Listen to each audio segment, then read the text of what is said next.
मौसम सरमा का आखिरी महीना चल रहा है। रमज़ान मुबारक की आमद है। ये हरी भरी सब्जियां, मटर, गाजर, गोभी, ज़ुकीनी और इसके अलावा शलजम वगैरह कुछ ही दिनों में अब बाज़ार में ताज़ा नज़र नहीं आएंगी।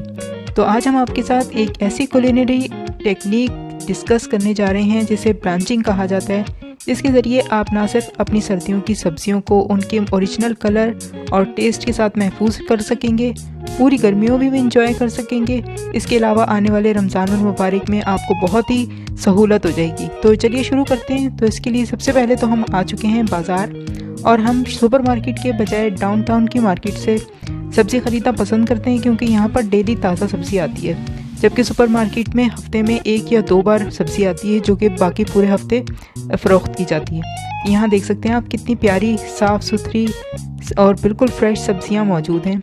हरी सब्ज़ियाँ मौजूद हैं यहाँ पर, गाजर, शिमला मिर्च, हरी मिर्च, बंद गोभी, फूल गोभी और जो तमाम सब्ज़ियाँ जो हमें चाहिए वो एक ही शॉप पे बहुत ही मुनासिब दामों पर मौजूद हैं। तो यहाँ पर देख सकते हैं आप, शिमला मिर्च की भी बहुत सी वैरायटी है।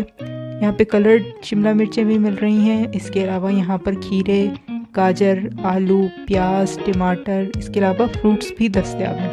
लेकिन आज हमारा यहाँ पे इरादा सिर्फ सब्जियाँ ख़रीदने का है। तो ये देखिए, मटर की फलियाँ भी यहाँ पर अवेलेबल हैं। तो यहाँ से हमने अपने पसंद की तमाम सब्जियाँ जो हमें रमज़ान मुबारक में चाहिए और इसके अलावा आगे गर्मियों के मौसम के लिए भी हमने ब्रांच करके रखनी है, वो ख़रीद के घर ले आए हैं। और इन्हें हमने बिल्कुल धोया नहीं है, जैसी हैं उसी तरह से ये रखी हुई हैं। यहाँ पर हमने हरे मटर की फलियाँ ले ली हैं। ये सब्ज़ी जिसे यहाँ सऊदिया में कूसा कहा जाता है और इंग्लिश में ज़ुकीनी कहा जाता है, पाकिस्तान में भी अब अवेलेबल है, लेकिन इनका नाम क्या है ये हम नहीं जानते।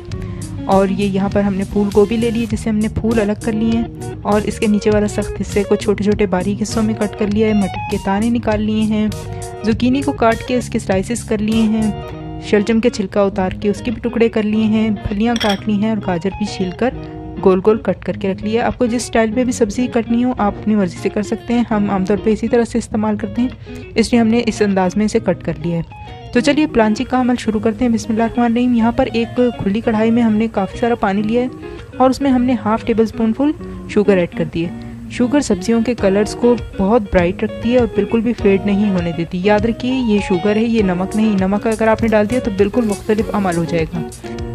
नमक की खासियत है कि वो सब्जियों में से पानी को बाहर निकाल देता है और इसकी वजह से उनका रंग ख़राब हो जाता है। तो यहाँ हमने पानी को खूब अच्छी तरह खौलने दिया और जिस वक्त वो खौलने लगा तो उसके अंदर हमने बारी बारी अपनी हर सब्ज़ी को डालते जाएंगे। देखिए, हमने सब्ज़ी को डाला है और 1 मिनट से भी कम मुद्दत के लिए हमने इसको बॉयल आने दिया है। जैसे ही एक इसमें खौल आएगा, फ़ौरन ही हमने इस सब्ज़ी को छान कर बाहर निकालना है। और ये हमने यहाँ पर लिया हुआ है पानी, ये बिल्कुल ठंडा फ्रिज का पानी है, लेकिन इसके बावजूद हम इसके अंदर बर्फ़ डाल रहे हैं ताकि खूब चिल्ड ठंडा यख पानी हो जाए। और वहाँ से उबलती हुई सब्ज़ी को हमने एकदम से बाहर निकालना है और इसे इस ठंडे बर्फ़ पानी में हमने ऐड कर देना है। यानी हमने एक तरह से इसको शॉक देना है, यानी उबलते हुए पानी से निकाल कर एकदम इसे हम ठंडे पानी में डालेंगे और हमारी सब्ज़ी एकदम से इसकी कुकिंग प्रोसेस रुक जाएगा। ये अमल कहलाता है ब्रांचिंग।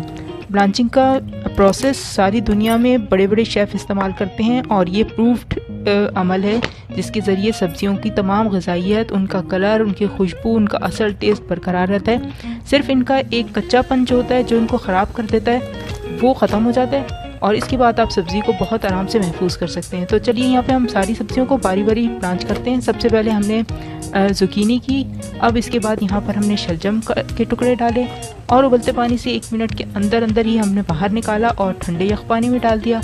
अब यहाँ पर हम फूल गोभी को ऐड कर रहे हैं। फूल गोभी के साथ ही हम इसके बारीक वाले हिस्से को भी ऐड कर देंगे और यहाँ पर हमारी फूल गोभी को भी खौलाव आ गया। तो बस अब हम इसे फ़ौरन बाहर निकाल लेंगे। आप देखिएगा फूल गोभी कितनी प्यारी लगती है, जब ब्रांचिंग के अमल से गुजरती है एकदम से फ्रेश हो जाती है। किसी भी स्टेज पे जब हमारी कढ़ाई में पानी कम हो गया तो हमने उसमें से मज़ीद पानी ऐड कर दिया।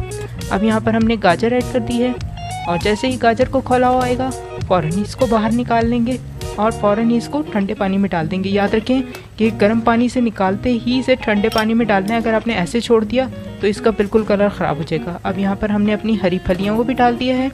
फलियाँ भी हमारी बॉयल हो गई, एकदम से हम उन्हें निकाल लेंगे। याद रखें, उबलते पानी में हमारी सब्ज़ी की मुद्दत 1 मिनट से कम होनी चाहिए। हमें इसे पकाना नहीं है, हमें सिर्फ इसे एक जोश देना है। और यहाँ हमने मटर के दाने भी ऐड कर दिए हैं। और जैसे ही जोश आया अब फ़ौरन हम इसे निकाल लेंगे और फ़ौरन इनको चिल्ड ठंडे बर्फ़ पानी में डालते जाएंगे। याद रखिए पानी ठंडा बर्फ़ होना चाहिए जिसमें हमने ऐड करना है, ताकि फ़ौरन कुकिंग प्रोसेस रुक जाए और हमारी सब्ज़ी पकने के अमल से ना गुजरे, बल्कि एकदम वो ठंडी हो जाए और इसी तरह उसके कलर भी बरकरार रह सकेंगे। याद रखिए किसी भी स्टेज पे आपको लगे कि पानी अब गर्म हो गया तो फ़ौरन इसमें बर्फ़ डाल दें। अब यहाँ पे देखें हमारी तमाम सब्जियाँ हमने ब्लांच कर ली हैं। फूल गोभी कर ली, गाजर, शलजम, मटर, फलियाँ, तमाम सब्जियाँ हमने ब्लांच करके रख ली हैं। अब हम आपको दिखाते हैं, देखिए ये हमारी फलियाँ। अब हम इसे हाथ से तोड़ें तो ये काफ़ी मुश्किल से टूट रही है, यानी ये पकी नहीं है। इसी तरह गाजर को देखें, गाजर भी थोड़ी सी मुड़ रही है लेकिन ये टूट रही नहीं है। फूल गोभी देख लेते हैं, देखिए फूल गोभी भी सॉफ्ट थोड़ी सी हुई है, बिल्कुल थोड़ी सी, लेकिन इसके फूल टूट रहा है लेकिन इसका जो सख्त हिस्सा है वो बिल्कुल नहीं अलहदा हो रहा। इसी तरह ये हमारी जुकीनी है, ये भी अपनी हालत में ही है। देखिए मटर, इसको दबाया तो इसका छिलका उतर गया लेकिन मटर खुद अभी बहुत सख्त है। तो इसका मतलब ये हुआ कि ब्लांचिंग में सब्जी को पकाया नहीं जाता, बल्कि सिर्फ उसके कच्चेपन को दूर किया जाता है। 1 मिनट के लिए उसे गर्म पानी में डाला और फ़ौरन ही ठंडे पानी में डालकर हमने इसको छान लिया, जिससे इसकी कुकिंग प्रोसेस रुक गया और इसके तमाम न्यूट्रिएंट्स, इसकी ग़िज़ाइयत, इसकी खुशबू सब मौजूद है। अब इन्हें किसी भी प्लास्टिक बैग्स में आप रख लें, पैकेट बनाकर, जितना आपको एक वक्त में खाने के लिए दरकार है इतने बड़े पैकेट्स बना लें। हमें जितने बड़े पैकेट्स चाहिए होते हैं आमतौर पे अपने घर में खाना बनाने के लिए, इस हिसाब से हमने यहाँ पर पैकेट्स बना लिए हैं इनके। और बस अब हम इनको फ्रीज़ कर देंगे और अब आप बेफिक्र होकर इनको अगले 6 महीने तक इस्तेमाल करें।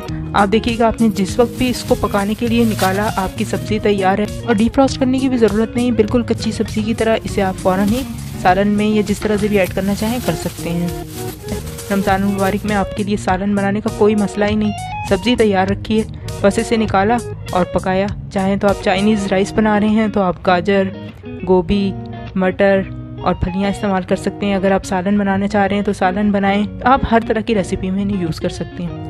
एक दिन की मेहनत है, आप तमाम सब्जियां तैयार करके रख लें और आगे आपके पास फुर्सत ही फुर्सत। रमज़ान मुबारक में ख़ास तौर से ये टेक्निक बहुत ही फ़ायदा देती है। इसके अलावा आप सर्दियों की सब्जियों को पूरी गर्मियों एंजॉय कर सकते हैं। अगर आप गाजर के हलवे के लिए कद्दूकश करके गाजर को ब्लांच कर लें तो आप उसको हलवे के लिए भी इस्तेमाल कर सकते हैं और गजरेले के लिए भी। हम ये अक्सर ही अपने घर में करते रहते हैं और ये बहुत ही बेनिफिशियल है, सेहत के लिए भी बहुत अच्छी है। ये अप्रूव टेक्निक है, साइंटिफिकली इसकी इफादियत को माना गया है क्योंकि इसमें बिल्कुल भी विटामिन्स और दूसरे न्यूट्रिएंट्स का लॉस नहीं होता। हमें उम्मीद है ये रेसिपीज़ आपकी बहुत काम आएंगी रमज़ान मुबारक में। जब आप इस तरीके से सब्जियों को निकालेंगे और पकाएंगे तो हमें